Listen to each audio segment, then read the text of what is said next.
Buenas noches, querido viajero nocturno.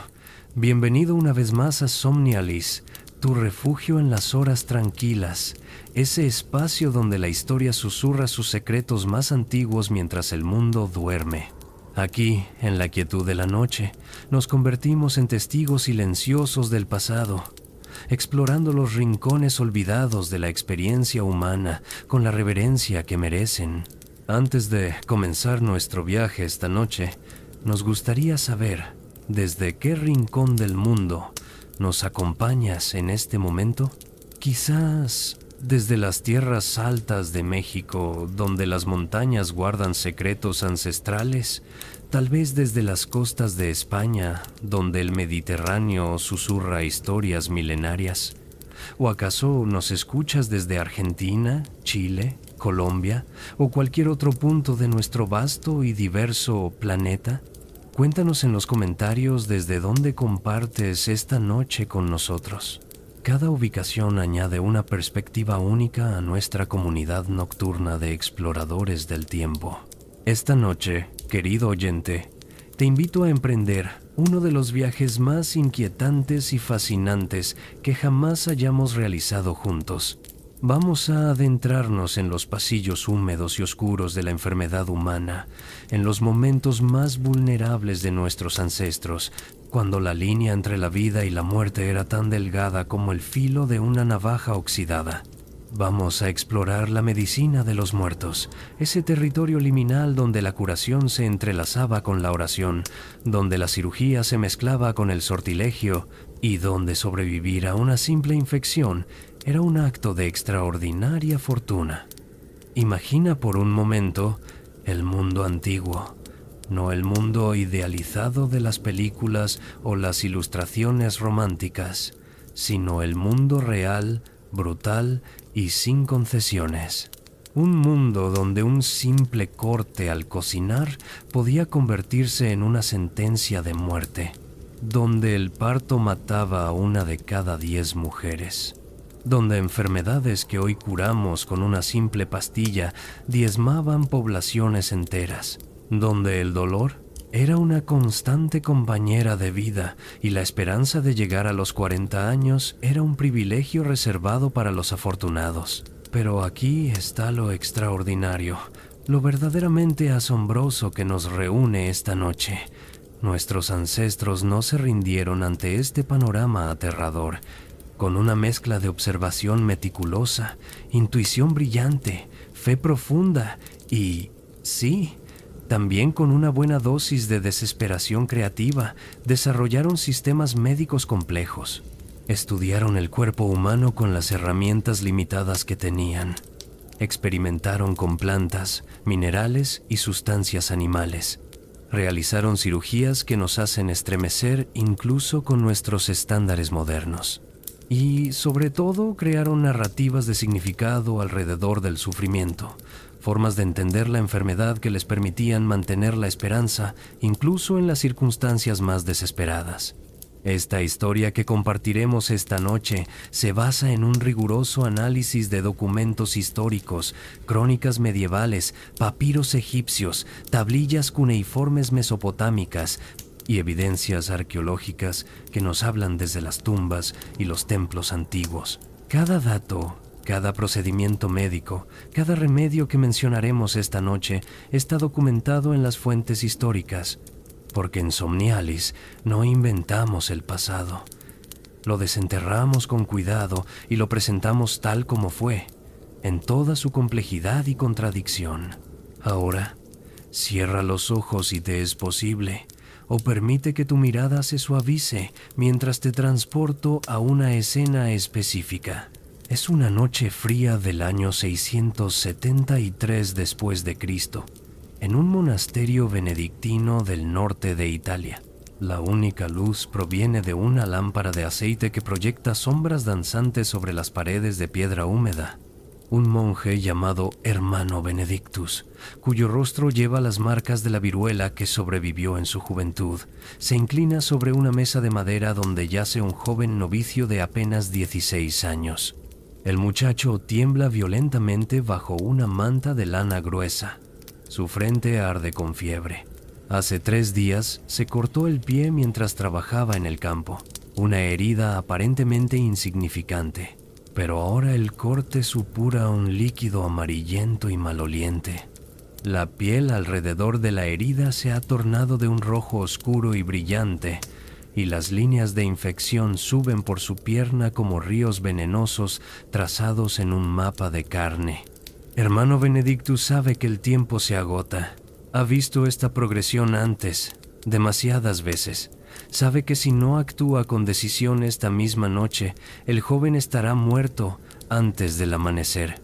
Con manos temblorosas pero expertas, despliega su instrumental, cuchillos de distintos tamaños, cuidadosamente afilados y limpiados con vino fuerte, una sierra de dientes finos, agujas de hueso enhebradas con tendones de animales, y un cauterizador de hierro que ya calienta sobre las brasas en un brasero cercano. Pero antes de comenzar, antes de permitir que el acero toque la carne infectada, hermano Benedictus hace algo que para él es igualmente importante. Se arrodilla junto a la mesa, cierra los ojos y comienza a rezar. Sus labios murmuran en latín las palabras de San Cosme y San Damián, los santos patronos de los médicos. Invoca la protección de San Rafael Arcángel, el sanador celestial. Pide perdón por el dolor que está a punto de infligir y ruega porque sus manos sean instrumentos de misericordia divina. Esta escena, multiplicada por millones de variaciones a lo largo de miles de años, en cientos de culturas diferentes, es la esencia de lo que exploraremos esta noche. La medicina antigua no era simplemente ciencia ni simplemente fe. Era una amalgama compleja de observación empírica, tradición cultural, espiritualidad profunda y sobre todo la manifestación más humana de todas, el deseo irrefrenable de aliviar el sufrimiento y preservar la vida. Así que acomódate, respira profundo y permíteme guiarte a través de los milenios hacia el mundo donde la curación era un acto simultáneamente físico y metafísico, donde cada remedio llevaba consigo una plegaria y donde los médicos eran parte científicos, parte sacerdotes, parte hechiceros y completamente, profundamente humanos. Nuestro viaje debe comenzar necesariamente en el principio, o al menos tan cerca del principio como las evidencias arqueológicas nos permiten llegar, y lo que descubrimos cuando excavamos en los estratos más profundos de la experiencia humana es algo verdaderamente asombroso. La medicina no es una invención de la civilización, es anterior a las ciudades, anterior a la escritura, anterior incluso a la agricultura. La medicina, en su forma más básica, parece ser tan antigua como la humanidad misma. Los restos óseos más antiguos que muestran evidencias de intervención médica tienen aproximadamente 50.000 años. Imagina ese abismo temporal por un momento. 50.000 años atrás, nuestros ancestros vivían en pequeños grupos nómadas, seguían manadas de animales a través de paisajes cambiantes y luchaban día tras día por sobrevivir en un mundo inmensamente más peligroso que cualquier cosa que podamos concebir hoy. Y sin embargo, incluso en estas circunstancias extremas, cuidaban de sus enfermos. Uno de los hallazgos más conmovedores proviene de una cueva en Shanidar, en el actual Irak. Allí, arqueólogos descubrieron los restos de un hombre de Neandertal que vivió hace aproximadamente 60.000 años. Este individuo, al que los investigadores llamaron Shanidar I, había sufrido trauma masivo años antes de su muerte. Había perdido el uso de su brazo derecho, probablemente amputado o inutilizado en un accidente. Era ciego de un ojo. Tenía daño severo en su pierna izquierda. Sin embargo, vivió hasta una edad avanzada para su época, probablemente hasta los 40 años. ¿Qué nos dice esto? Nos dice que su comunidad lo cuidó durante años. No podía cazar, no podía recolectar con efectividad. Y sin embargo, fue alimentado, protegido y valorado lo suficiente como para que su grupo le permitiera continuar viviendo. Este no es simplemente un dato arqueológico interesante. Es evidencia de compasión, de medicina, en su forma más fundamental, el cuidado deliberado de los vulnerables. Pero la medicina prehistórica fue mucho más allá del simple cuidado compasivo.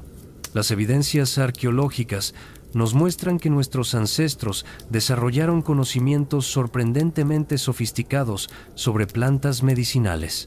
En sitios arqueológicos del Paleolítico se han encontrado restos de plantas que no tienen valor nutricional, pero que conocemos tienen propiedades medicinales.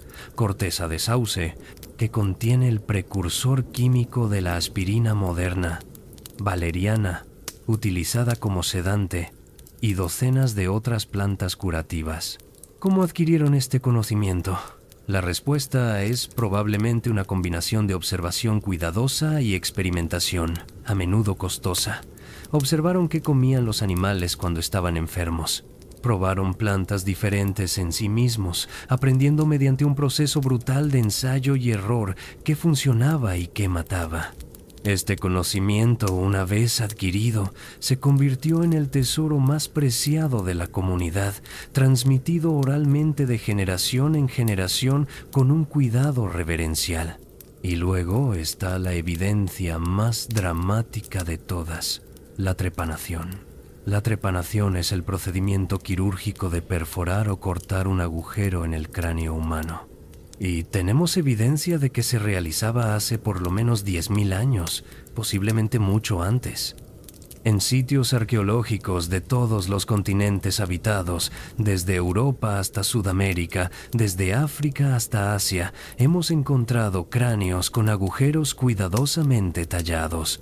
Lo más asombroso de estos hallazgos no es simplemente que la cirugía se realizara, sino que muchos de los pacientes sobrevivieron. Podemos saberlo porque el hueso muestra signos de curación, crecimiento óseo nuevo alrededor de los bordes del agujero. Esto significa que la persona vivió semanas, meses, a veces años después del procedimiento, sin anestesia moderna, sin antisépticos, sin antibióticos, y sin embargo, sobrevivieron. Las razones para estas trepanaciones son objeto de debate entre los arqueólogos. Algunos sugieren propósitos médicos: aliviar la presión de un hematoma tras un trauma craneal, tratar dolores de cabeza severos o intentar curar convulsiones. Otros proponen motivaciones rituales o espirituales, crear una abertura para que los espíritus malignos escapen del cuerpo, o permitir que visiones sagradas entren en la mente del paciente. Pero aquí está lo fascinante. En la mente de nuestros ancestros, estas dos explicaciones probablemente no eran separadas. Para ellos, no había una distinción clara entre lo físico y lo espiritual, entre la medicina y la magia. La enfermedad era simultáneamente un problema corporal y un problema del alma. La curación requería atender ambos aspectos del ser. Esta comprensión holística de la enfermedad y la curación se desarrollaría y refinaría a medida que las sociedades humanas se volvían más complejas. Pero el principio fundamental permanecería constante a través de los milenios. Sanar no era simplemente reparar el cuerpo, sino restaurar el equilibrio del ser completo dentro de su contexto cósmico y comunitario. A medida que las sociedades de cazadores-recolectores gradualmente dieron paso a comunidades agrícolas sedentarias alrededor de 12.000 años atrás, la práctica médica comenzó a especializarse. Ya no era necesario que cada miembro de la comunidad conociera todos los remedios. Ciertos individuos comenzaron a dedicarse específicamente a la curación, convirtiéndose en los primeros especialistas médicos de la humanidad. Estos primeros sanadores ocupaban una posición única y a menudo ambigua en sus comunidades. Eran respetados por su conocimiento, temidos por su poder sobre la vida y la muerte, y a veces sospechosos precisamente por esa misma razón. Eran los que mediaban entre el mundo visible y el invisible, entre la salud y la enfermedad, entre la vida y la muerte. Eran chamanes, curanderos, hechiceros, sacerdotes médicos, y sus sucesores continuarían esta tradición hasta bien entrada la época moderna. Pero para comprender verdaderamente cómo se desarrolló la medicina antigua, debemos ahora dirigir nuestra atención hacia las primeras grandes civilizaciones donde la práctica médica se volvió lo suficientemente compleja como para requerir documentación escrita. Y es en los valles de dos grandes ríos donde encontramos las primeras páginas del libro de la medicina humana.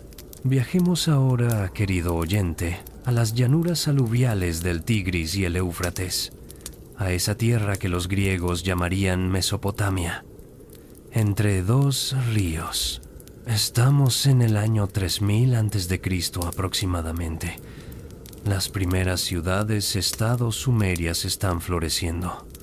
La escritura acaba de ser inventada, y con ella, por primera vez en la historia humana, el conocimiento médico puede ser preservado para la posteridad. Las tablillas de arcilla que nos han llegado desde la antigua Sumeria nos revelan un sistema médico ya sorprendentemente sofisticado.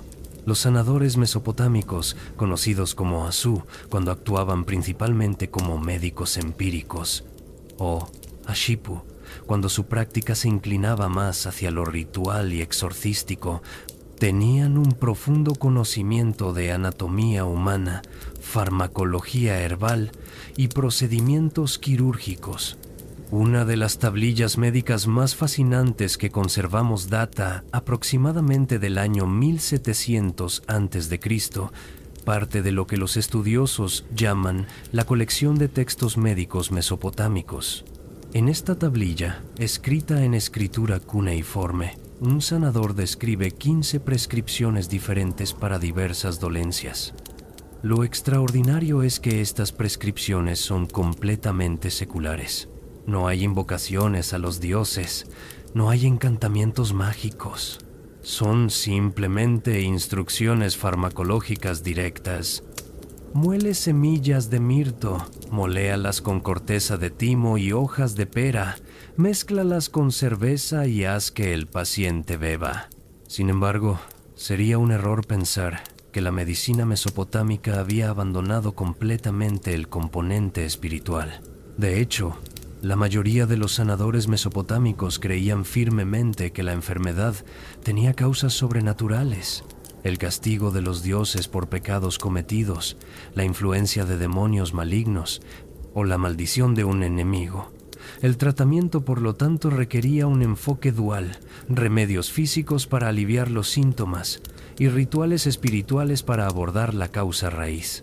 El Código de Hammurabi, ese famoso conjunto de leyes babilónicas talladas en una estela de piedra alrededor del año 1750 a.C., dedica varias de sus disposiciones a regular la práctica médica.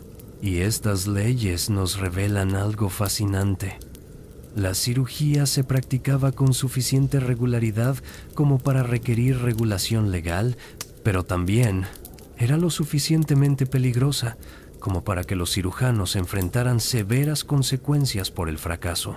La Ley 215 declara: si un médico hace una incisión profunda con un bisturí de bronce en un hombre y cura al hombre, o si abre un absceso en el ojo de un hombre con un bisturí de bronce y salva el ojo del hombre, recibirá 10 shekels de plata. Pero la Ley 218 advierte sombríamente: si un médico hace una incisión profunda con un bisturí de bronce en un hombre y causa la muerte del hombre, o abre un absceso en el ojo de un hombre con un bisturí de bronce y destruye el ojo del hombre, le cortarán la mano. Imagina practicar medicina bajo estas condiciones.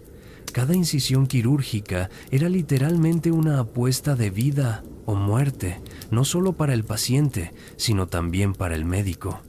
No es de extrañar que muchos sanadores mesopotámicos preferían los remedios herbales y los rituales exorcísticos a los procedimientos invasivos.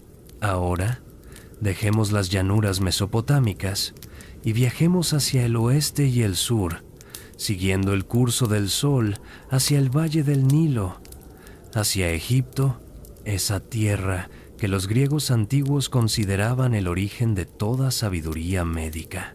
Los egipcios antiguos nos dejaron un legado médico extraordinariamente rico, preservado en papiros que sobrevivieron en el clima seco del desierto durante milenios. El más famoso de estos es el papiro Edwin Smith, que data de aproximadamente el año 1600 a.C., aunque probablemente copia material mucho más antiguo, posiblemente del año 3000 a.C. El papiro Edwin Smith es un tratado quirúrgico sistemático, el texto médico más antiguo conocido de este tipo. Describe 48 casos clínicos diferentes, organizados metódicamente de la cabeza a los pies. Cada caso sigue un formato estructurado. Título del caso: examen del paciente, diagnóstico, pronóstico y tratamiento. Es tan sistemático, tan moderno en su enfoque, que cuando fue traducido por primera vez en el siglo XIX, los eruditos quedaron asombrados. Considera este caso del papiro: instrucciones concernientes a una herida en la cabeza que penetra hasta el hueso. El texto instruye al médico a examinar cuidadosamente la herida, determinar si el hueso está fracturado o simplemente fisurado, y luego proceder en consecuencia. Si el pronóstico es favorable, el tratamiento incluye limpiar la herida, aplicar carne fresca el primer día probablemente para controlar el sangrado, seguida por vendajes de grasa y miel en días subsecuentes. La miel, dicho sea de paso, es un antibiótico natural extraordinariamente efectivo. Los egipcios no conocían la teoría microbiana de la enfermedad, no podían saber por qué la miel funcionaba, pero a través de la observación cuidadosa, habían aprendido que las heridas tratadas con miel sanaban mejor y con menos infección que las heridas sin tratar. Este es el empirismo médico en su forma más pura. Observación, experimentación y aplicación, sin necesidad de comprender los mecanismos subyacentes. Otro papiro igualmente fascinante es el papiro Evers, también del año 1600 a.C. aproximadamente. Este es un compendio farmacológico masivo, conteniendo más de 800 prescripciones para prácticamente toda condición imaginable. Enfermedades del estómago, del corazón, de los ojos, de la piel, problemas ginecológicos, mordeduras de serpiente, quemaduras y mucho más. Algunas de estas prescripciones son genuinamente efectivas. El papiro recomienda hígado de buey para la ceguera nocturna, una condición causada por deficiencia de vitamina A, y el hígado es extraordinariamente rico en esta vitamina. Recomienda aloe vera para quemaduras, un tratamiento que seguimos usando hoy. Prescribe aceite de ricino como laxante, nuevamente, un remedio que persiste en la medicina moderna, pero también debemos ser honestos. Muchas de las prescripciones en el papiro Evers son, digamos, menos convincentes desde una perspectiva moderna.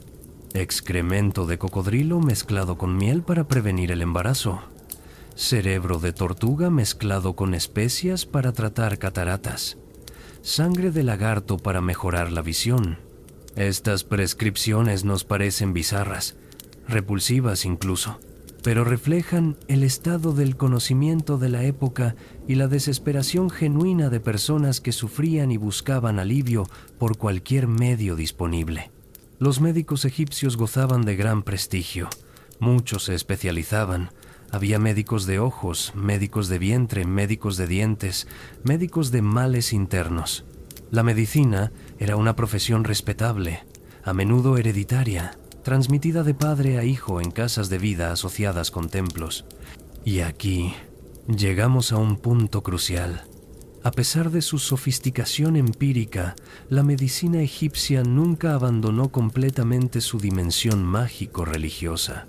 Los papiros médicos están repletos de encantamientos y conjuros que deben recitarse mientras se administran los remedios físicos. La enfermedad en la cosmovisión egipcia podía tener causas naturales, pero también podía ser causada por demonios, por los muertos molestos o por maldiciones de enemigos. El tratamiento completo, por lo tanto, requería abordar tanto las causas naturales como las sobrenaturales.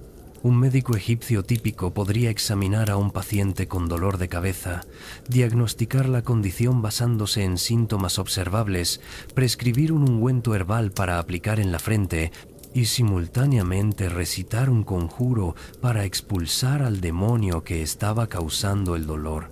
Ambos elementos, el remedio físico y el encantamiento espiritual, eran considerados igualmente necesarios para una curación efectiva.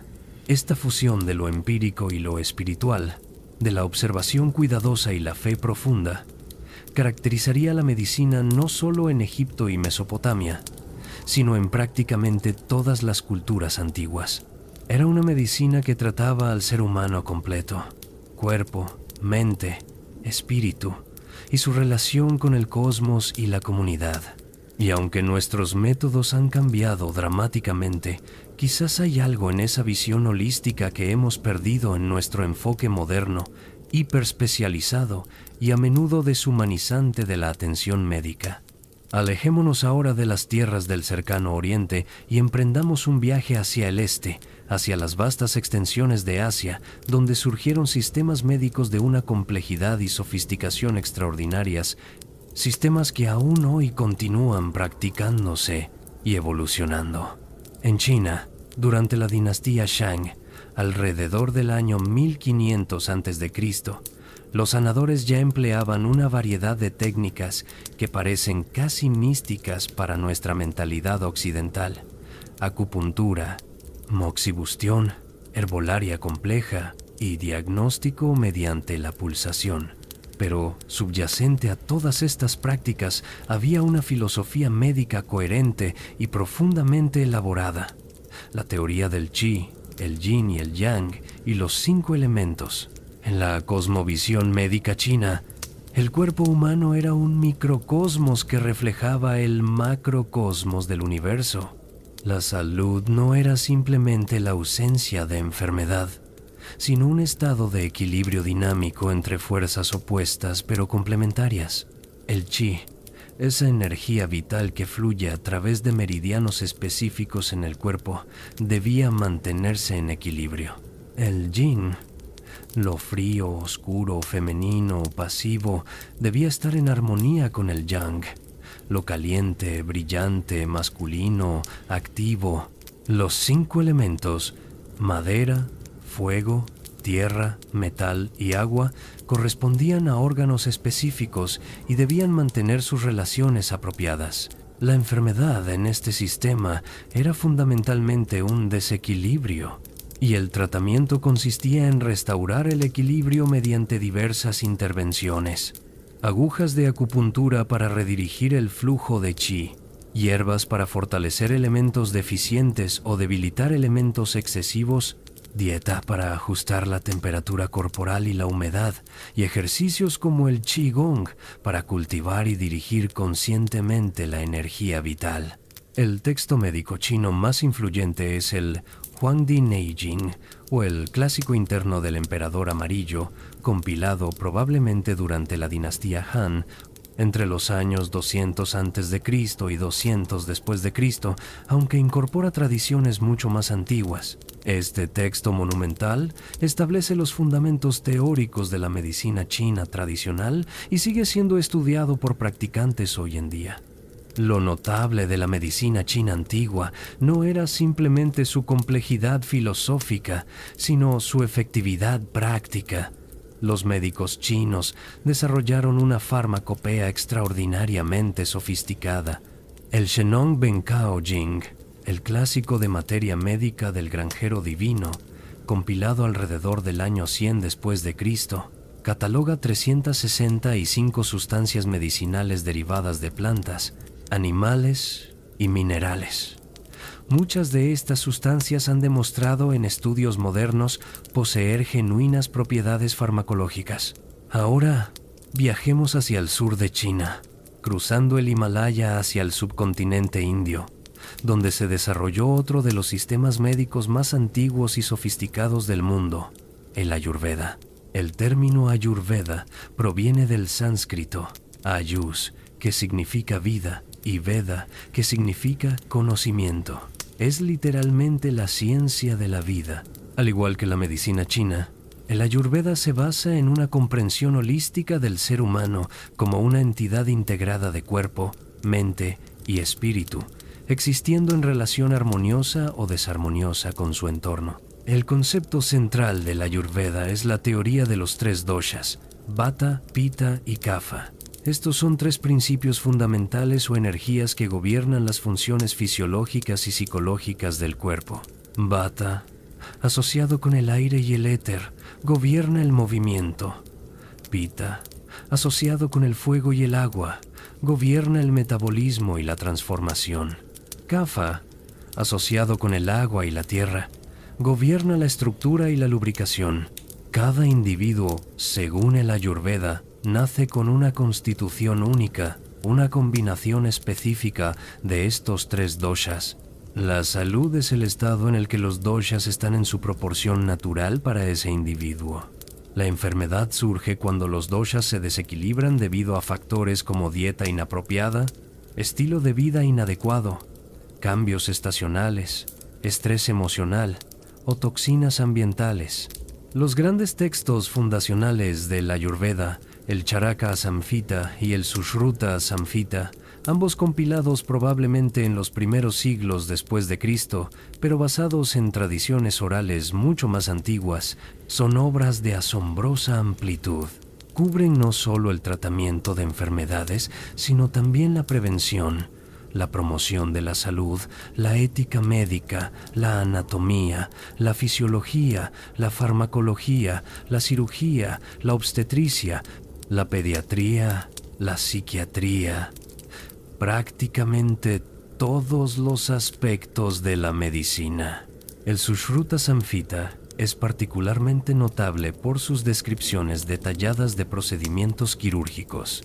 Sushruta, el legendario cirujano que da nombre al texto, describe más de 300 procedimientos quirúrgicos diferentes, incluyendo operaciones de cataratas, extracción de cálculos renales y vesiculares, reparación de hernias y rinoplastia, la reconstrucción quirúrgica de la nariz. Sí, has oído correctamente. Los cirujanos indios antiguos realizaban rinoplastias hace más de 2000 años. Esto era particularmente importante en una cultura donde la amputación de la nariz era un castigo común por ciertos crímenes. Los cirujanos desarrollaron técnicas sofisticadas para reconstruir narices usando colgajos de piel de la frente o las mejillas, procedimientos que asombrarían a cirujanos europeos cuando finalmente los descubrieron en el siglo XVIII. El texto describe meticulosamente la preparación del cirujano, la selección y esterilización de instrumentos. Aunque no entendían la teoría microbiana, sí reconocían la importancia de la limpieza, la anestesia mediante el uso de vino y hierbas narcóticas, y el cuidado postoperatorio. Es medicina empírica en su máxima expresión, conocimiento acumulado a través de incontables observaciones y experimentos a lo largo de generaciones. Ahora, crucemos miles de kilómetros hacia el oeste, hacia el Mediterráneo, hacia la Grecia clásica, donde surgió un enfoque médico que influenciaría profundamente no solo a Europa, sino eventualmente al mundo entero. La medicina griega antigua alcanzó su apogeo con Hipócrates de Cos, quien vivió aproximadamente del año 460 al 370 a.C. Hipócrates, a menudo llamado el padre de la medicina occidental, revolucionó la práctica médica al insistir en que las enfermedades tenían causas naturales, no sobrenaturales, y que por lo tanto podían ser comprendidas y tratadas mediante la observación racional y el razonamiento lógico. El Corpus Hipocrático, una colección de aproximadamente 60 tratados médicos atribuidos a Hipócrates y su escuela, establece principios que siguen siendo fundamentales para la medicina moderna. La importancia de la observación cuidadosa y el registro detallado de síntomas, el concepto del pronóstico basado en el curso natural de las enfermedades, la ética médica centrada en el bienestar del paciente, y la idea de que el papel del médico es ayudar a la naturaleza en su proceso de curación, no reemplazarla. El famoso juramento hipocrático, todavía citado en ceremonias de graduación médica hoy en día, establece estándares éticos que incluyen no causar daño, mantener la confidencialidad del paciente y no abusar de la relación médico-paciente. Es un testimonio del profundo humanismo de la medicina hipocrática. La teoría médica griega se basaba en la doctrina de los 4 humores: sangre, flema, bilis amarilla y bilis negra. Estos 4 fluidos corporales, se creía, correspondían a los 4 elementos básicos: aire, agua, fuego y tierra, y a las 4 cualidades fundamentales: caliente, frío, húmedo y seco. La salud era el resultado del equilibrio apropiado de estos humores. La enfermedad surgía cuando los humores se desequilibraban. Aunque la teoría humoral puede parecernos primitiva hoy, proporcionaba un marco conceptual coherente para entender la enfermedad y guiar el tratamiento. Y muchos tratamientos hipocráticos eran genuinamente efectivos: énfasis en la dieta y el ejercicio, uso de baños para regular la temperatura corporal, hierbas con propiedades farmacológicas reales y cirugía para condiciones que respondían a intervención física. Los médicos griegos también desarrollaron sofisticados métodos de diagnóstico. Examinaban la orina, observaban el color y la textura de la piel, tomaban el pulso, escuchaban la respiración, palpaban el abdomen, tomaban historias clínicas detalladas, preguntando sobre síntomas, dieta, estilo de vida y historia familiar. Era un enfoque holístico que consideraba al paciente como un individuo completo dentro de su contexto ambiental y social. El sucesor más notable de Hipócrates fue Galeno de Pérgamo, quien vivió en el siglo II después de Cristo. Galeno sintetizó y expandió enormemente el conocimiento médico griego. Sus escritos, que eventualmente llenarían 22 volúmenes en ediciones modernas, dominarían la medicina europea y del mundo islámico durante más de 1000 años. Galeno realizó extensas disecciones, aunque principalmente de animales, ya que la disección de cadáveres humanos era generalmente prohibida en su época. A través de estas disecciones hizo importantes descubrimientos anatómicos y fisiológicos. Demostró que las arterias contenían sangre, no aire como se creía previamente. Identificó 7 pares de nervios craneales. Experimentó con secciones de médula espinal para demostrar que diferentes niveles de lesión producían diferentes tipos de parálisis. Pero Galeno también cometió errores significativos que, debido a la autoridad casi religiosa que sus escritos adquirirían, retrasarían el progreso médico durante siglos. Describió un sistema circulatorio en el que la sangre se producía continuamente en el hígado y se consumía en los tejidos, no un sistema cerrado de circulación. Afirmó que la sangre pasaba del lado derecho al izquierdo del corazón a través de poros invisibles en el septo interventricular, poros que no existen. Sus errores no serían corregidos hasta el Renacimiento, más de 1400 años después. Lo que une a estos 3 grandes sistemas médicos, el chino, el indio y el griego, es su búsqueda común de equilibrio. Todos veían la salud no como un estado estático, sino como un equilibrio dinámico de fuerzas opuestas. Todos reconocían la interconexión profunda entre el cuerpo, la mente y el entorno.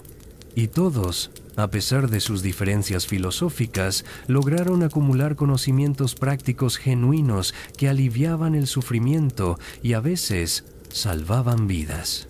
Viajemos ahora a un período que ha sido injustamente calumniado como la Edad Oscura. Un tiempo que supuestamente vio el colapso del conocimiento y el triunfo de la superstición. La realidad, como siempre ocurre con la historia, es infinitamente más compleja y fascinante. Es cierto que el colapso del Imperio Romano de Occidente en el siglo V después de Cristo trajo consigo una fragmentación del conocimiento. Las grandes bibliotecas fueron dispersadas o destruidas. Las rutas comerciales que habían facilitado el intercambio de ideas se interrumpieron. La alfabetización declinó dramáticamente. Y sin embargo, el conocimiento médico no desapareció. Encontró nuevos guardianes, los monasterios. Los monasterios medievales se convirtieron en los repositorios del saber antiguo. Monjes dedicados copiaban laboriosamente manuscritos médicos antiguos, preservando las obras de Hipócrates, Galeno y otros autores clásicos. Pero hicieron más que simplemente preservar, también practicaron. Cada monasterio de cierto tamaño tenía una enfermería, un herbolario y uno o más monjes con conocimientos médicos. El ideal benedictino de hospitalitas, la obligación de cuidar de los enfermos, los pobres y los viajeros, convirtió a los monasterios en los principales proveedores de atención médica en la Europa medieval temprana. El monje enfermero era simultáneamente médico, farmacéutico y confesor espiritual. Para él, no había separación entre la curación del cuerpo y la curación del alma. Ambas eran dimensiones de su vocación sagrada. Los jardines herbales monásticos eran maravillas de conocimiento botánico. Cultivaban docenas de plantas medicinales, ruda para problemas digestivos, betónica para dolores de cabeza, consuela para huesos rotos, salvia para fiebre, hinojo para la vista y muchas otras. Este conocimiento no era simplemente tradicional. Los monjes experimentaban, observaban resultados y refinaban sus prácticas. Uno de los textos médicos más influyentes de la temprana Edad Media fue escrito por una mujer extraordinaria, Hildegarda de Bingen, una monja benedictina alemana que vivió del año 1098 al 1179. Hildegarda fue mística, compositora, escritora y médica. Sus obras médicas, Causa et Curae y Física, demuestran un conocimiento profundo tanto de la teoría humoral clásica como de remedios herbales prácticos. Pero Hildegarda fue más allá de simplemente repetir el conocimiento antiguo. Ella escribió extensamente sobre salud femenina, un tema raramente abordado por médicos masculinos de su época. Describió condiciones ginecológicas con detalle clínico. Ofreció consejos sobre fertilidad, embarazo y parto. Y lo hizo todo dentro de un marco teológico que veía el cuerpo humano como una creación divina cuyo cuidado era un deber sagrado. Mientras tanto, en el mundo islámico, la medicina estaba experimentando una edad de oro. Médicos musulmanes como Al-Razi, conocido en Occidente como Rases, quien vivió del 854 al 925, e Ibn Sina, conocido como Avicena, quien vivió del 980 al 1037, no solo preservaron y tradujeron los textos médicos griegos, sino que hicieron contribuciones originales masivas. El Canon de Medicina de Avicena, completado alrededor del año 1025, es una obra monumental que sintetiza el conocimiento médico griego, persa e indio, añadiendo observaciones clínicas originales. Este texto se convertiría en el manual médico estándar, no solo en el mundo islámico, sino también en Europa, donde fue traducido al latín y utilizado en las escuelas de medicina hasta el siglo XVII. Durante más de 600 años, Avicena fue la autoridad médica suprema. Los hospitales islámicos, o bimaristans, eran instituciones sofisticadas que proporcionaban atención gratuita a todos, independientemente de su religión, raza o condición social. El bimaristan de Damasco, fundado en el año 786, y el de Bagdad, fundado en el año 805, eran complejos médicos masivos con salas separadas para diferentes enfermedades, jardines terapéuticos, bibliotecas médicas y áreas de enseñanza donde se entrenaban futuros médicos. Este conocimiento médico islámico comenzó a infiltrarse en Europa a través de varios canales. Las cruzadas, a pesar de su violencia, facilitaron el contacto cultural. Los reinos cristianos de la península ibérica, conviviendo con reinos musulmanes, se convirtieron en puntos de traducción donde textos árabes se vertían al latín. Y ciudades comerciales como Venecia y Génova, con sus extensos contactos mediterráneos, importaban tanto bienes como ideas. En el siglo XI surgió en Salerno, Italia, la primera escuela de medicina europea digna de ese nombre. La escuela médica salernitana no estaba asociada con un monasterio o una catedral, sino que era una institución secular dedicada específicamente a la enseñanza y práctica de la medicina. Era notable por su apertura. Admitía tanto hombres como mujeres, como estudiantes y profesores, algo casi inaudito en la época. Los textos producidos en Salerno, particularmente el Regimen Sanitatis Salernitanum, un poema didáctico sobre higiene y salud, circularon ampliamente por Europa. La escuela enfatizaba la importancia de la prevención. Dieta apropiada, ejercicio regular, aire fresco, sueño adecuado. Era medicina práctica, accesible y en gran medida sensata. En el siglo XII y XIII, con el surgimiento de las universidades en Bolonia, París, Montpellier y Oxford, la educación médica se volvió más formal y estandarizada. El currículum se basaba pesadamente en los textos clásicos, particularmente Galeno y Avicena. Los estudiantes pasaban años estudiando teoría antes de tener contacto con pacientes reales. La medicina se estaba volviendo más académica, más teórica y algunos dirían más distanciada de la práctica clínica real. Un problema particular de la medicina universitaria medieval era su énfasis casi exclusivo en el conocimiento textual sobre la observación empírica. Se valoraba más conocer lo que Galeno había escrito sobre una enfermedad que observar directamente a pacientes con esa enfermedad. Si la observación contradecía a Galeno, se asumía que la observación estaba equivocada, no Galeno. Esta reverencia casi religiosa por la autoridad antigua inhibiría el progreso médico durante siglos. Paralelamente a los médicos universitarios existía otro grupo de practicantes, los cirujanos barberos. Estos eran artesanos, no académicos. No leían latín. No habían estudiado a Galeno, pero tenían habilidades prácticas que los médicos universitarios, que se consideraban demasiado dignos para trabajo manual, no poseían. Extraían dientes, sangraban pacientes, drenaban abscesos, amputaban miembros gangrenosos y realizaban otras intervenciones quirúrgicas. La relación entre médicos y cirujanos barberos era a menudo tensa.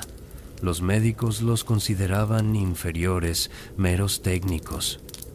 Los cirujanos, por su parte, a menudo poseían conocimientos prácticos de anatomía que superaban los de los médicos teóricos. Esta división entre medicina y cirugía, entre teoría y práctica, sería una característica persistente de la medicina europea hasta bien entrada la época moderna. Y luego llegó la peste negra. Entre los años 1347 y 1353, la peste bubónica arrasó Europa, matando a aproximadamente un tercio de la población total, entre 25 y 50 millones de personas. Fue una catástrofe de proporciones inimaginables. Los médicos de la época estaban completamente impotentes ante la peste. Ninguno de sus remedios funcionaba, ni las sangrías, ni las purgas, ni las hierbas, ni las oraciones, ni los amuletos. Nada detenía la enfermedad. Los médicos mismos morían en números desproporcionados, en contacto constante con los enfermos. Las explicaciones para la plaga variaban. Algunos la atribuían al castigo divino por los pecados de la humanidad. Otros culpaban a miasmas, aires corruptos emanando de la tierra. Algunos, en una manifestación de antisemitismo virulento, acusaron falsamente a las comunidades judías de envenenar pozos, lo que llevó a masacres horribles. La respuesta más efectiva, aunque nadie entendía por qué funcionaba, fue la cuarentena. Venecia instituyó un período de aislamiento de 40 días, 40 giorni en italiano, de donde proviene la palabra cuarentena, para barcos que llegaban de áreas infectadas. Las ciudades cerraban sus puertas a viajeros. Las familias infectadas eran selladas en sus casas. Era brutal, pero reducía la transmisión. La peste negra tuvo efectos profundos y duraderos en la medicina europea. Expuso las limitaciones dramáticas del conocimiento médico contemporáneo. Estimuló un mayor interés en la salud pública y las medidas preventivas. Y al matar a tantos médicos, creó una escasez que eventualmente abriría la profesión a nuevos practicantes y nuevas ideas.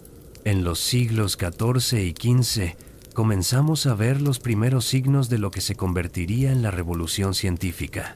Algunos médicos comenzaron a cuestionar las autoridades antiguas. Comenzaron a realizar disecciones humanas con más regularidad, observando directamente la anatomía en lugar de confiar únicamente en textos. Comenzaron lentamente a priorizar la observación empírica sobre la autoridad textual. Pero todavía estamos muy lejos de la medicina moderna. El tratamiento más común para prácticamente cualquier enfermedad seguía siendo la sangría, basada en la teoría humoral de que muchas enfermedades eran causadas por exceso de sangre. Esta práctica, que en realidad debilita a los pacientes y puede empeorar muchas condiciones, continuaría durante siglos más. La cirugía, aunque avanzando, seguía siendo una experiencia aterradora. Sin anestesia efectiva, los pacientes debían ser físicamente restringidos mientras gritaban de agonía. Sin comprensión de los gérmenes, las infecciones postoperatorias eran comunes y a menudo fatales. La velocidad era la virtud más valorada en un cirujano. Mientras más rápido pudiera amputar un miembro o extraer un cálculo, menos sufría el paciente y mayor era la probabilidad de supervivencia. Y sin embargo, incluso en estas condiciones terribles, la compasión humana persistía. Los médicos medievales, trabajando con herramientas inadecuadas y conocimientos limitados, genuinamente intentaban ayudar. Los monjes enfermeros cuidaban a los enfermos sin pensar en su propia seguridad. Las parteras acompañaban a mujeres a través del peligro del parto. Los cirujanos barberos aliviaban el dolor dental.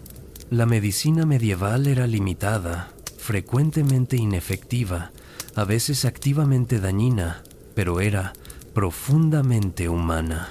A medida que Europa emergía de la Edad Media hacia el Renacimiento, un viento de cambio comenzó a soplar a través de las salas de la medicina. Era un cambio que venía con el resurgimiento general del aprendizaje clásico, el florecimiento de las artes y las ciencias, y una nueva confianza en el poder de la observación directa y el razonamiento humano. En ninguna parte fue este cambio más dramático que en el campo de la anatomía, y ningún nombre está más asociado con esta revolución que Andreas Vesalius, un anatomista flamenco nacido en 1514 en Bruselas. Vesalius recibió su educación médica en París y Padua, donde se empapó de las enseñanzas de Galeno. Pero a diferencia de sus predecesores, Vesalius no estaba satisfecho con simplemente leer sobre anatomía. Quería ver por sí mismo. Realizó disecciones humanas meticulosas, a menudo en público, con estudiantes y colegas observando. Y lo que vio lo sorprendió.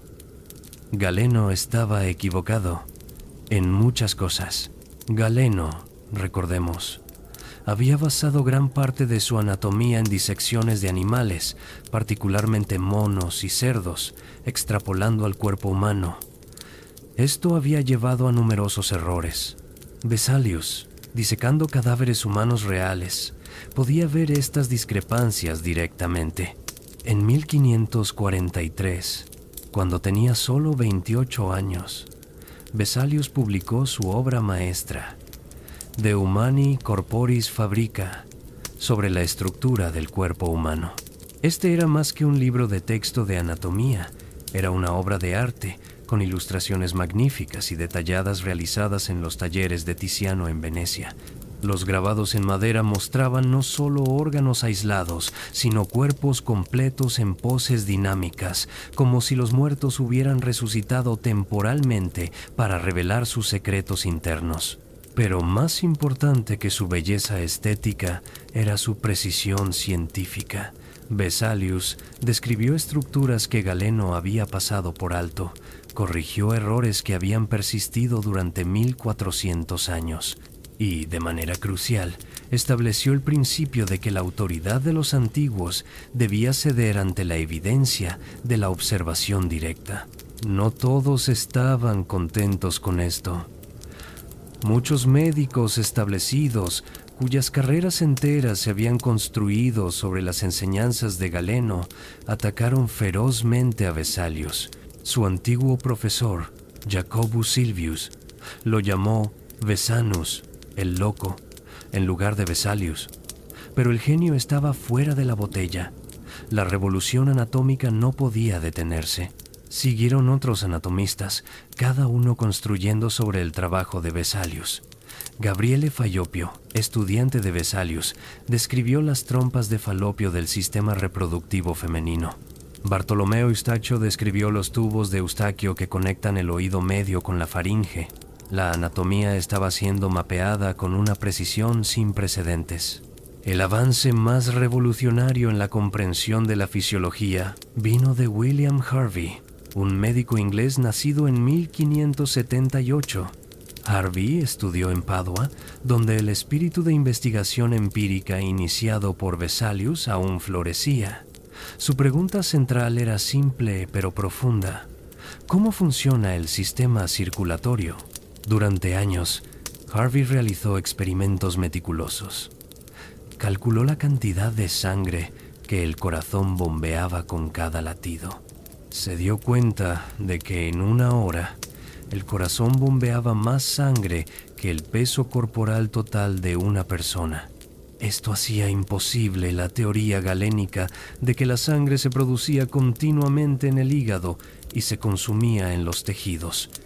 Tenía que haber circulación, la misma sangre dando vueltas una y otra vez. Mediante experimentos ingeniosos con animales vivos, Harvey demostró que la sangre fluía de las arterias a las venas a través de conexiones que él no podía ver los capilares, que serían descubiertos más tarde con el microscopio. Demostró que las válvulas en las venas solo permitían que la sangre fluyera en una dirección, hacia el corazón. Y demostró que el corazón funcionaba como una bomba muscular, no como la sede del alma o del calor innato, como se había creído anteriormente. Harvey publicó sus hallazgos en 1628 en De Motu Cordis sobre el movimiento del corazón. Al igual que Vesalius, antes que él, enfrentó considerable oposición de médicos conservadores, pero eventualmente la evidencia era demasiado convincente para ser negada. La teoría de Harvey se convirtió en la base de toda la fisiología cardiovascular moderna. Mientras la anatomía y la fisiología avanzaban dramáticamente, el tratamiento de enfermedades seguía siendo problemático. Los médicos del Renacimiento y de los primeros siglos modernos todavía se aferraban en gran medida a la teoría o moral. Todavía sangraban pacientes con entusiasmo, a veces hasta el punto de causar la muerte por exsanguinación. Todavía prescribían purgas violentas que podían causar deshidratación severa. Y todavía tenían poco que ofrecer contra las enfermedades infecciosas que mataban a millones. La cirugía, sin embargo, estaba mejorando lentamente. Ambroise Paré, un cirujano militar francés del siglo XVI, revolucionó el tratamiento de heridas de guerra. En lugar de verter aceite hirviendo en las heridas de bala, como era la práctica común basada en la creencia de que las heridas de arma de fuego estaban envenenadas por la pólvora, Paré descubrió por accidente que un ungüento suave de yema de huevo, aceite de rosas y trementina funcionaba mucho mejor. Las heridas sanaban más rápido y con menos dolor. Paré también mejoró las técnicas de amputación y desarrolló prótesis más funcionales para miembros perdidos. Y famosamente articuló lo que se convertiría en un dicho médico duradero. Je le pensai, Dios le guérit. Yo lo vendé, Dios lo curó. Era un reconocimiento humilde de las limitaciones de la medicina y del rol del médico como facilitador, no autor, de la curación. Pero incluso con estos avances, la cirugía seguía siendo terrible. Sin anestesia, los pacientes conscientes experimentaban agonía indescriptible.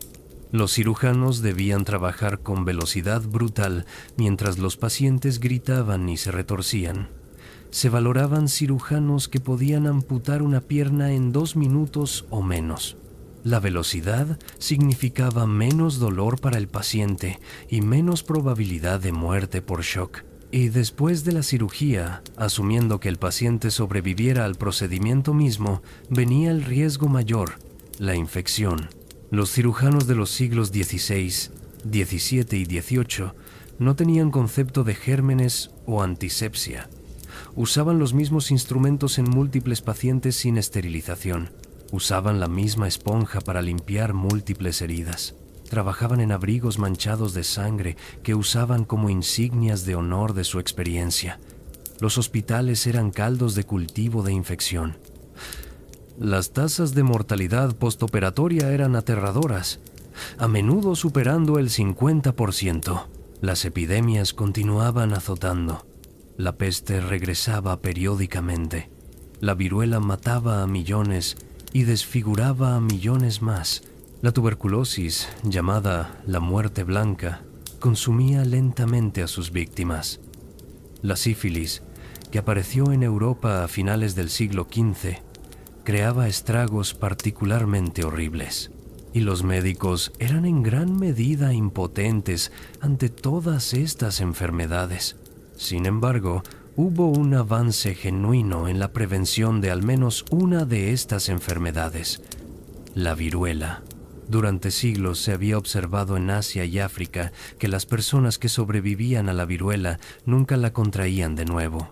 Esto llevó a la práctica de la variolación.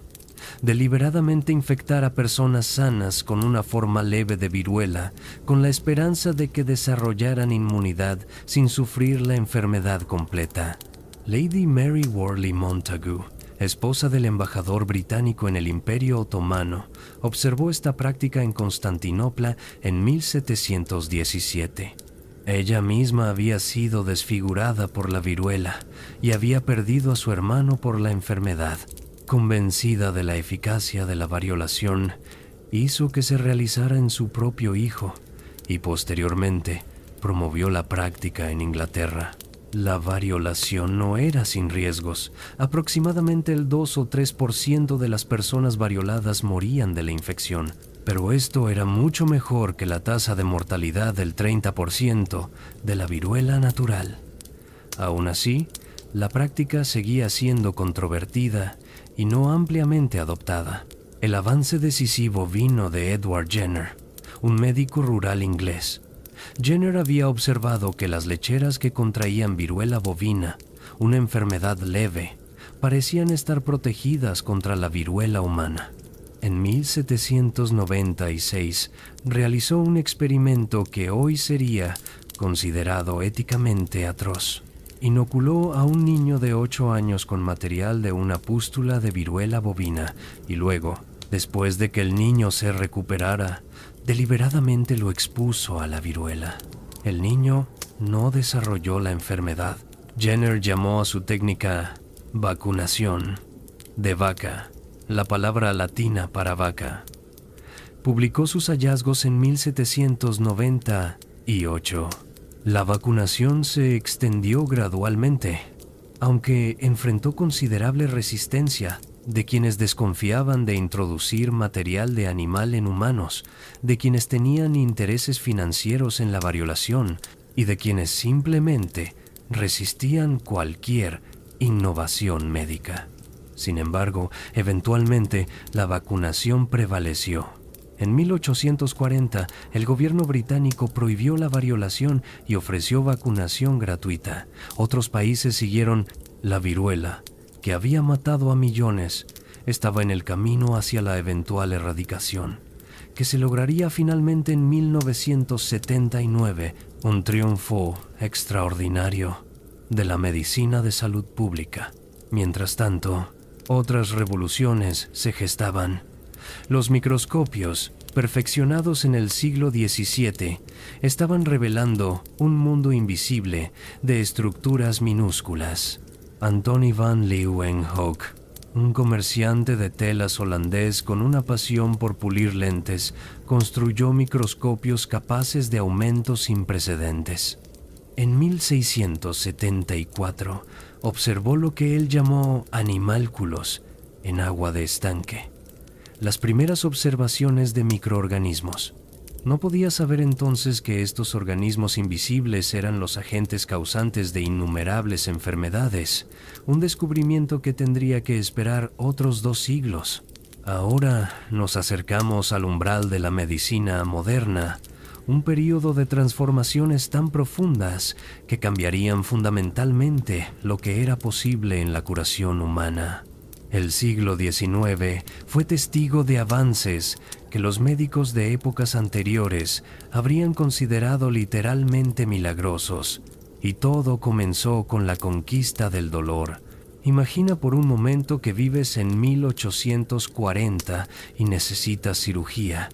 Quizás tienes un cálculo renal dolorosamente grande, o tu pierna está gangrenosa y debe ser amputada, o tienes un tumor que necesita ser removido.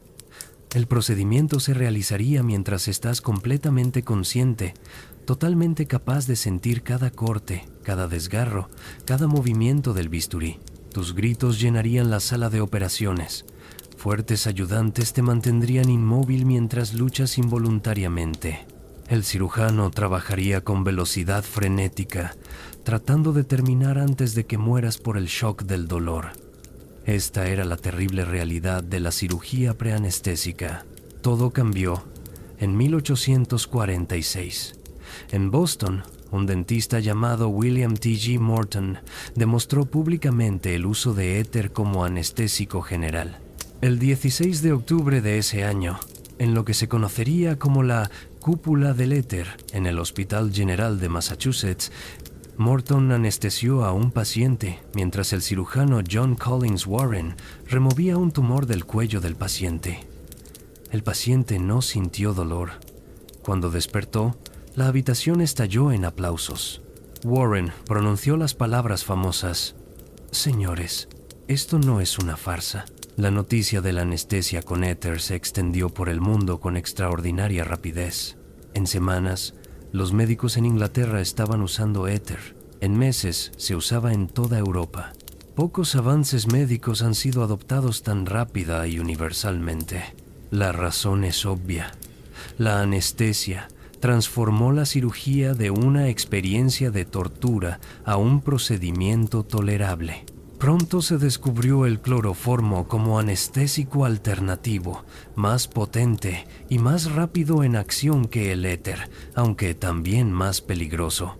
Cuando la reina Victoria de Inglaterra usó cloroformo durante el parto de su 8º hijo en 1853, ayudó a vencer la resistencia religiosa a la anestesia durante el parto. Algunos clérigos habían objetado basándose en el pasaje bíblico: «Con dolor darás a luz hijos». La anestesia revolucionó la cirugía en formas que iban más allá de simplemente eliminar el dolor. Con pacientes dormidos e inmóviles, los cirujanos ya no necesitaban trabajar con velocidad frenética. Podían tomar su tiempo, trabajar con precisión, intentar procedimientos más complejos. La cirugía se volvió más deliberada, más meticulosa, más ambiciosa, pero había un problema persistente y devastador: la infección.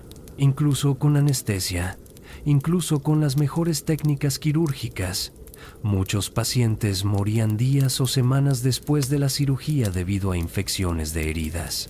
Las tasas de mortalidad postoperatoria seguían siendo terriblemente altas. Los hospitales eran a menudo más peligrosos que las casas particulares debido a las concentraciones de infección. Las salas quirúrgicas olían a putrefacción. La fiebre de hospital mataba hasta la mitad de los pacientes quirúrgicos. Los médicos notaban estas infecciones, pero no entendían su causa. Algunos atribuían las infecciones a miasmas, aires venenosos. Otros pensaban que era algo en la constitución del paciente. Nadie sospechaba que ellos mismos, los médicos y cirujanos, eran los vectores principales de la infección. En Viena, en 1847, un joven médico húngaro llamado Ignaz Semmelweis notó algo desconcertante. En su hospital había 2 clínicas de maternidad. En una, atendida por médicos y estudiantes de medicina, la tasa de mortalidad por fiebre puerperal era del 10 al 30%. En la otra, atendida por parteras, la tasa de mortalidad era solo del 2 al 3%. ¿Por qué? Semmelweis observó que los médicos y estudiantes frecuentemente venían directamente de realizar autopsias a atender partos, sin lavarse las manos más allá de un enjuague rápido. Las parteras no realizaban autopsias. Semmelweis desarrolló la hipótesis de que algún tipo de partículas cadavéricas eran transmitidas de los muertos a las mujeres vivas, causando la fiebre. Instituyó una política radical. Todos debían lavarse las manos con una solución de hipoclorito de calcio, esencialmente lejía, antes de atender a pacientes obstétricos. Los resultados fueron dramáticos. La tasa de mortalidad en la clínica de médicos se desplomó a niveles comparables con la clínica de parteras. Uno pensaría que esto sería celebrado como un avance importante. No lo fue. Los médicos establecidos se sintieron insultados por la implicación de que sus propias manos estaban matando pacientes. Semmelweis fue ridiculizado, marginado y eventualmente despedido. Murió en 1865 en un asilo para enfermos mentales, posiblemente golpeado hasta la muerte por guardias. Es una de las tragedias más tristes en la historia de la medicina. El reconocimiento de la importancia de la higiene en medicina vendría de otro lugar. Joseph Lister, un cirujano británico, estaba familiarizado con el trabajo de Louis Pasteur sobre fermentación y putrefacción. Pasteur había demostrado que la fermentación era causada por organismos microscópicos vivos, no por generación espontánea. Lister razonó que si los microorganismos causaban putrefacción en materiales orgánicos muertos, quizás también causaban infecciones en heridas. En 1865, Lister comenzó a experimentar con ácido carbólico, o fenol como antiséptico. Roció ácido carbólico en el aire de las salas de operaciones, limpiaba heridas con él, empapaba vendajes en él. Los resultados fueron extraordinarios. Las infecciones postoperatorias disminuyeron dramáticamente. Los pacientes que previamente habrían muerto de gangrena sobrevivían con heridas limpias que sanaban sin complicaciones. Lister publicó sus hallazgos en 1867.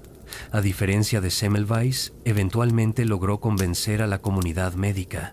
Para 1880, la cirugía antiséptica de Lister estaba siendo adoptada ampliamente.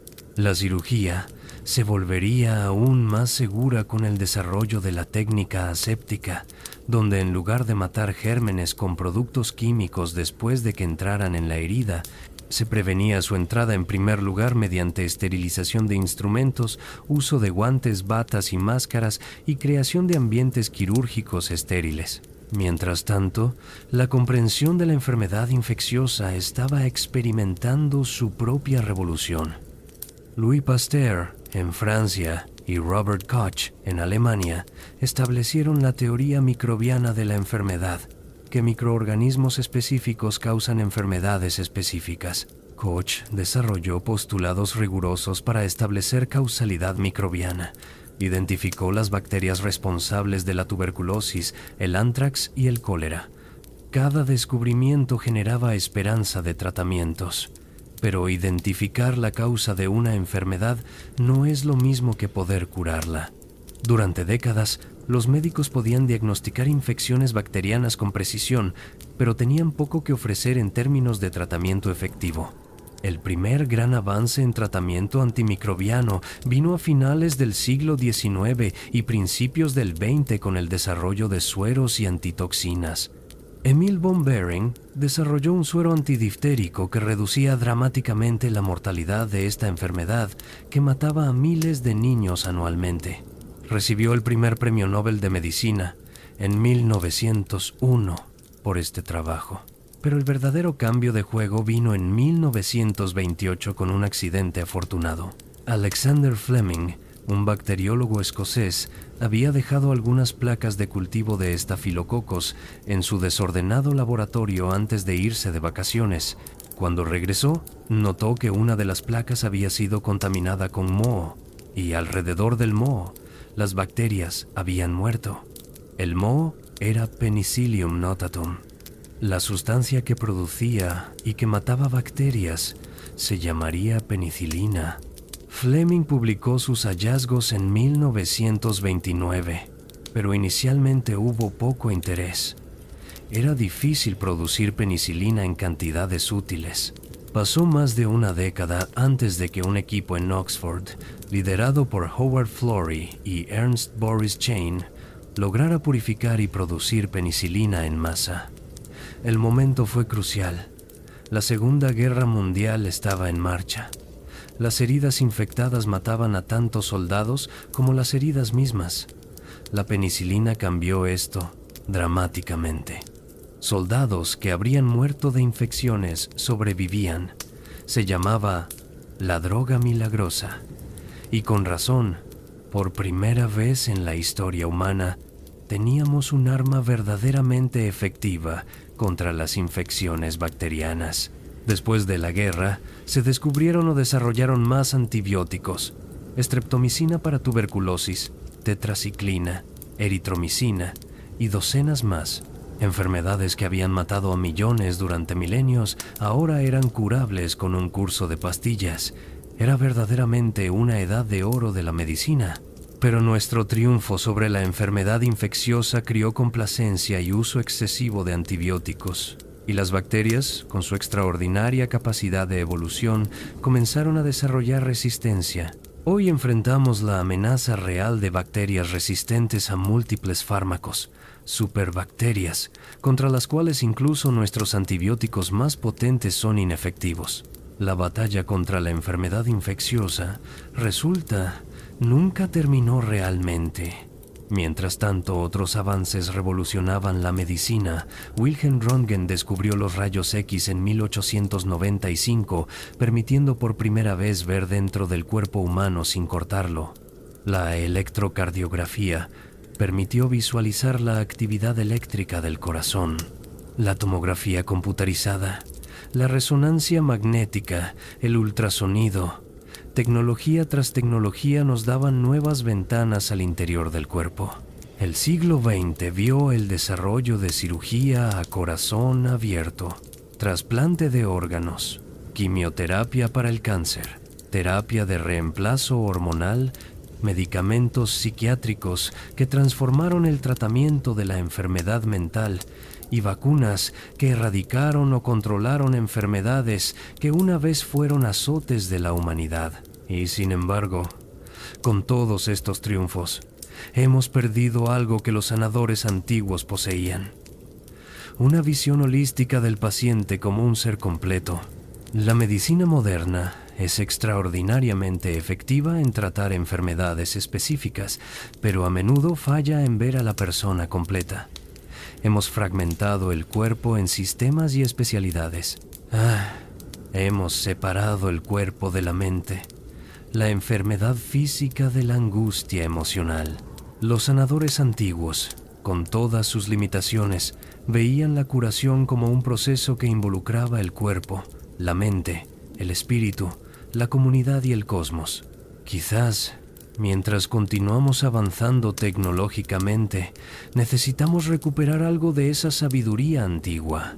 Y aquí estamos, querido viajero nocturno, al final de nuestro largo viaje a través de los milenios de medicina humana. Hemos caminado con sanadores prehistóricos que cuidaban de sus vulnerables con compasión. Hemos observado cirujanos mesopotámicos arriesgando sus manos a cada incisión. Hemos estudiado con médicos egipcios en las casas de vida. Hemos equilibrado el chi con sanadores chinos y los doshas con médicos ayurvédicos.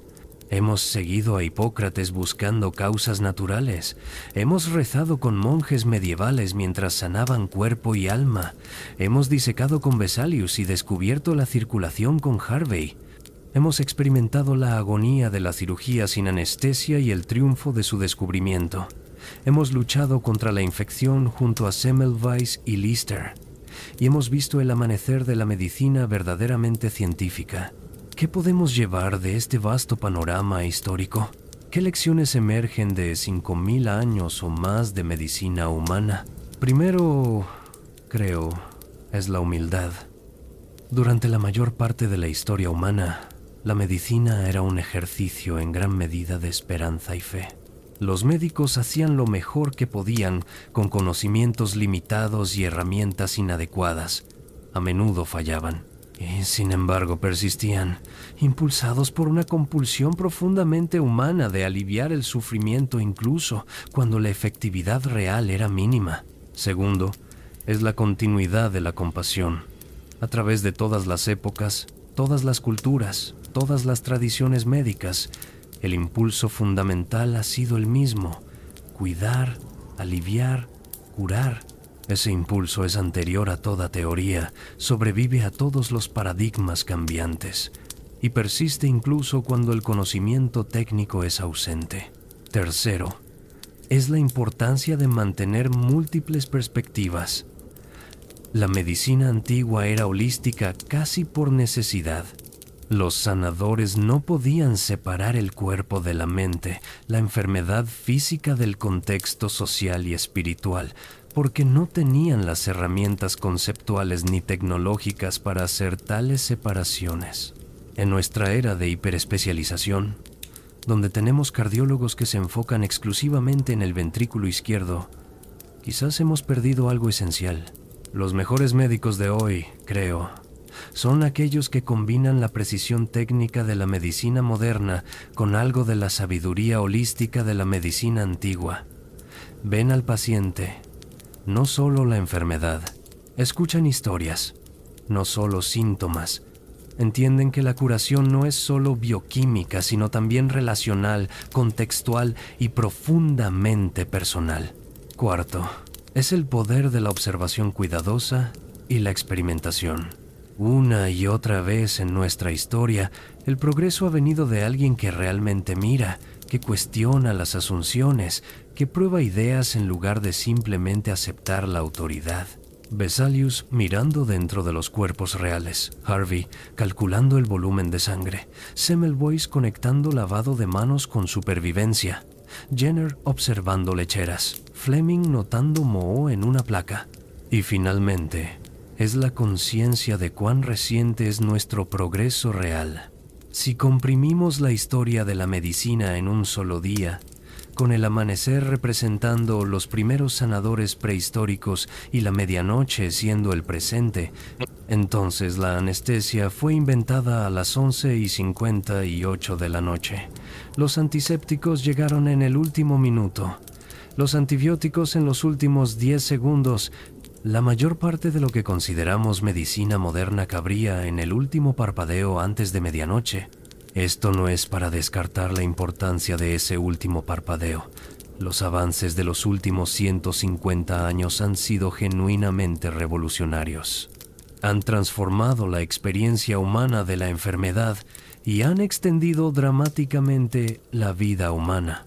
Pero nos recuerda lo frágil que es este progreso. Cuán fácilmente podría perderse y cuán recientemente nuestros ancestros vivían sin nada de esto. cuando tomes tu próxima pastilla de antibióticos para una infección de garganta, cuando te sometas a una cirugía con anestesia suave, cuando una vacuna proteja a tu hijo de una enfermedad mortal, tómate un momento para reflexionar sobre los innumerables millones que vinieron antes de ti y que no tuvieron estas opciones. Personas que sufrieron sin alivio, que murieron de condiciones que ahora consideramos triviales, que perdieron a hijos que hoy vivirían fácilmente. Y también reflexiona sobre los sanadores, los que nos trajeron desde la oscuridad de la ignorancia hacia la luz del conocimiento.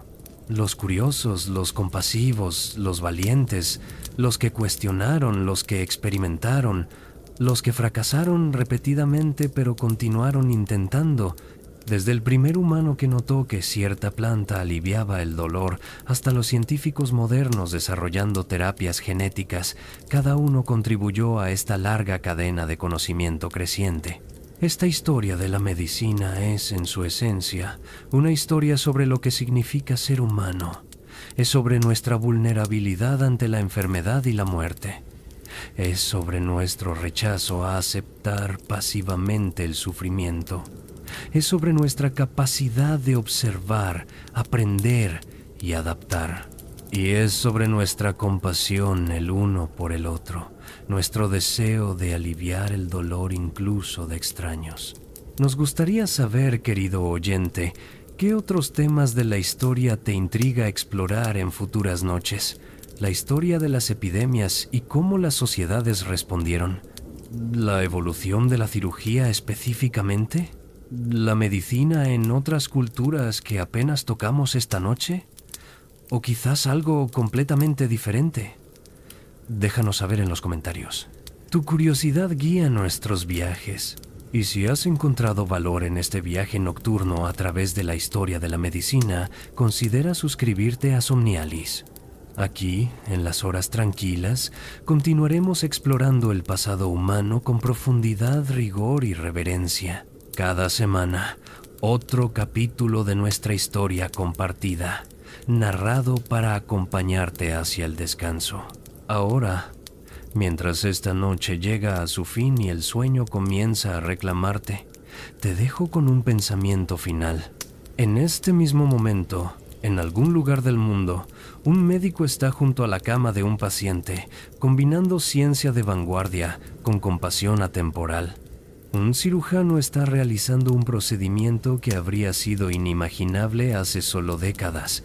Un investigador está persiguiendo un conocimiento que podría aliviar el sufrimiento de millones. Son los últimos en una línea ininterrumpida que se extiende hacia atrás a través de los siglos, milenios, hasta los primeros humanos que se cuidaron unos a otros. Esa línea te incluye a ti también. Cada vez que cuidas a un ser querido enfermo, cada vez que muestras compasión por quien sufre, eres parte de esta gran tradición de curación humana. Que descanses bien esta noche, querido viajero. Que tus sueños sean pacíficos.